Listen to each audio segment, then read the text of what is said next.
So good morning mga Oragon. Bali araw ngayon ng Biyernes. So update ko naman kayo sa aming trabaho dito. So yan na yung itsura ng ating trabaho dito sa Bagaang project natin.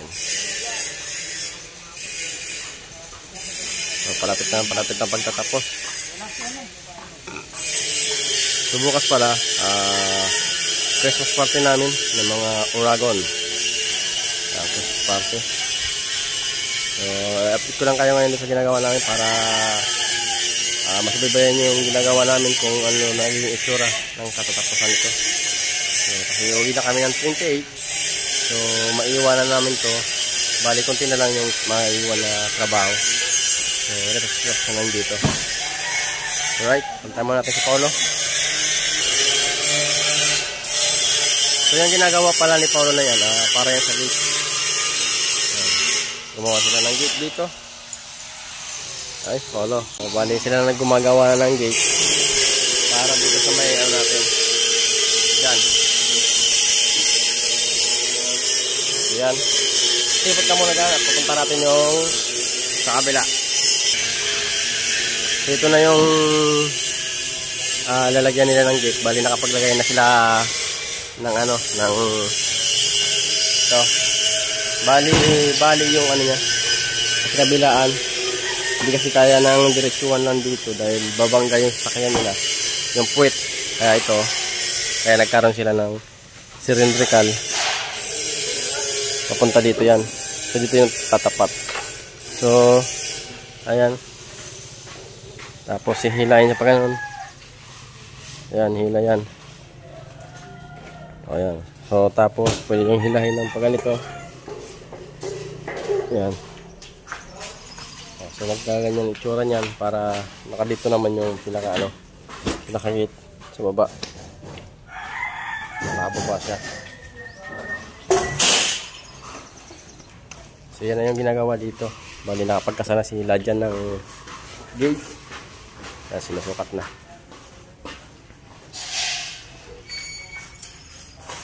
So marami nagtatanong sa akin kung saan ba ito nabibili yung cylindrical na to.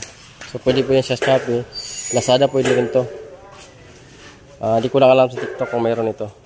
Cylindrical. 2x4 yung ano niya. Yung lapad tsaka kapal. 2x4. Sa Lazada po mayroon po yan sa Shopee.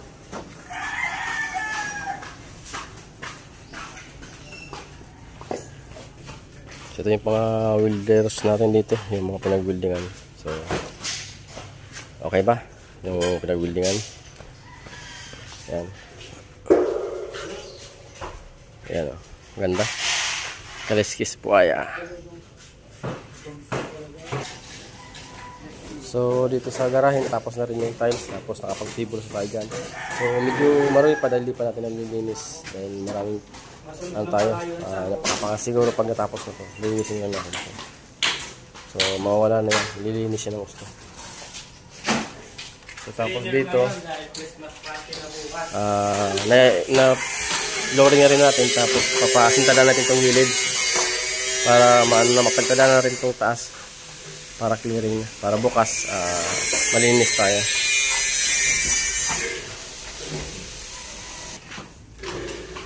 So dito, ayan yung stone design natin nilagay na, kabit na. Tapos yung bakod, ayan, nakagrills natin, nakabit na rin. So meron tayong 4x2, yung pinaka kapitan niya, 4x2. Tapos 1x2 yung ang ano na, tubular.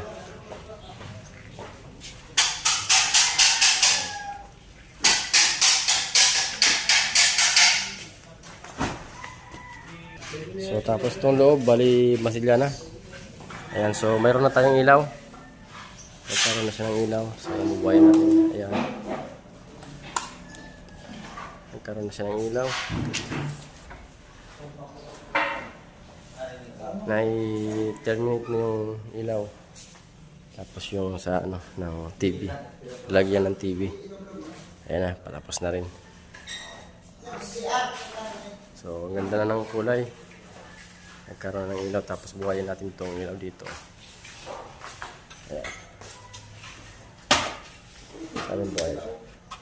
Uy, namatay. Ayan. Ayun. Ayan o.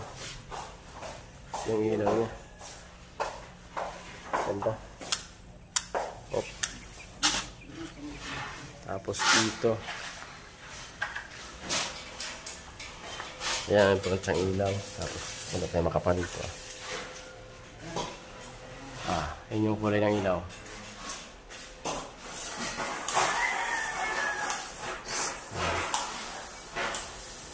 So, nag-iiba-iba yung kulay ng ilaw niya. Ayan. Ayan. Tatlong kulay yung pinakailaw. Tapos dito, may CR. Yan. May exhaust pa na tayo. Yan. Tapos, yan. Oh.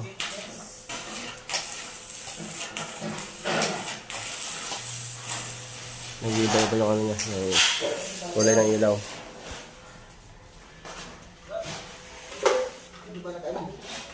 Tapos dito, gagawa na rin sila. Ay.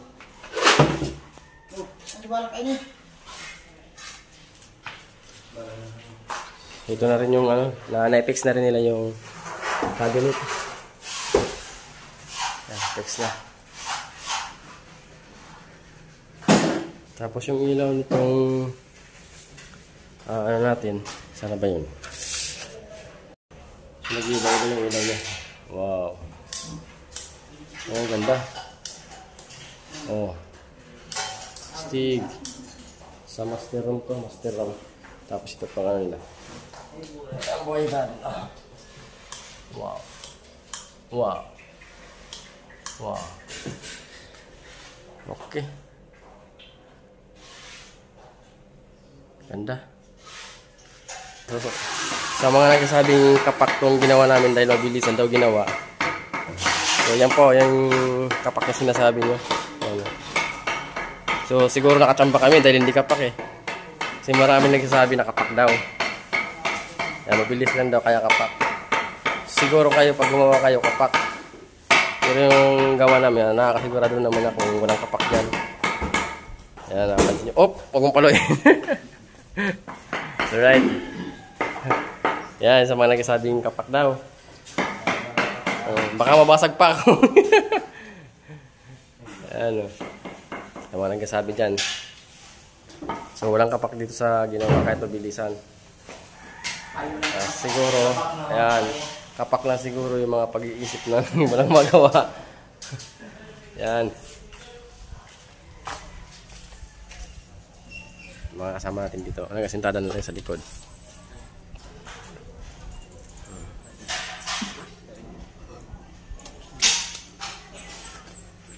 Sintada na. So, nakapaglagay na ako ng pinto. Kabit na rin yung pinto. Tapos pala may yung salamin pala dito, yung mga isdahigit. Mayroon na rin pang ano, check-in, ano sa lamok. Para di maano. Meron na nailagay na nila. Yan. Tapos nakapaglagay na rin ng sliding gate dito sa may pintuan, sa may kitchen, sa labas.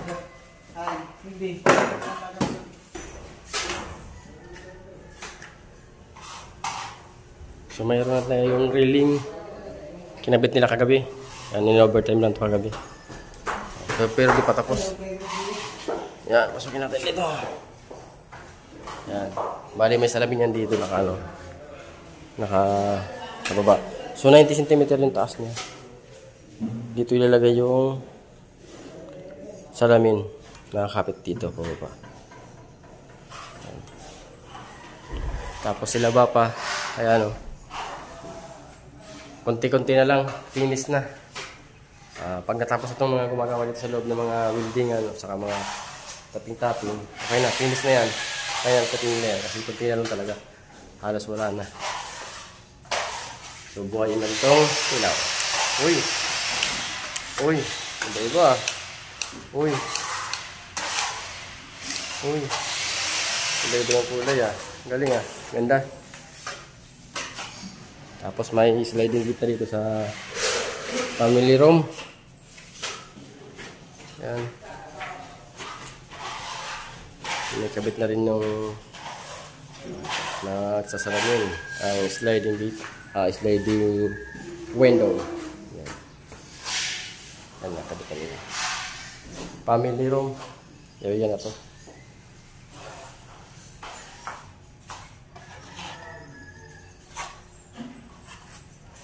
Yan yung mga official. Ayan, nakana ko. Yan si Mamen.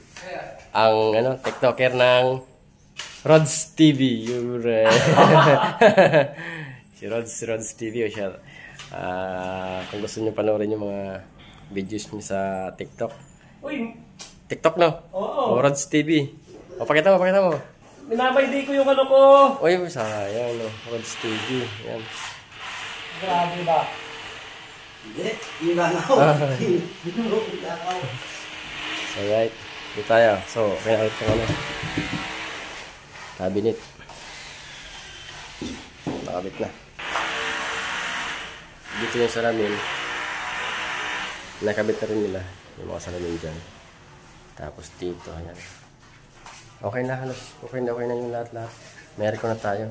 Wala nang room naman to sa taas. Second floor room. Yan.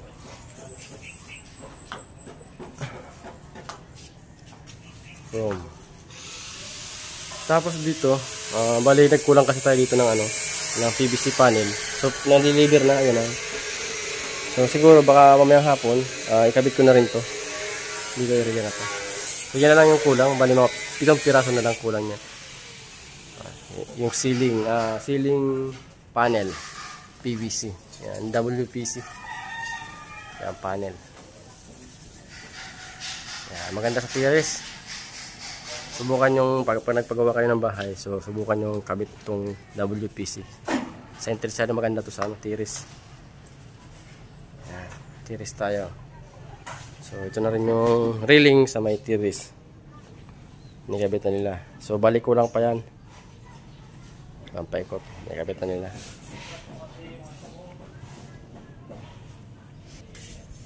So dito rin ipapatong yung salamin. Yan. Tapos dito rin nakakapit yung salamin din sa So pagpasensya nyo na yun dahil maraming sampay. Mga nakasampay. Wala pa kasi mapagsampayan.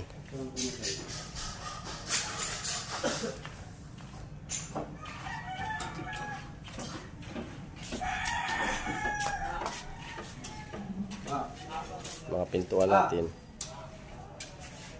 Ayan.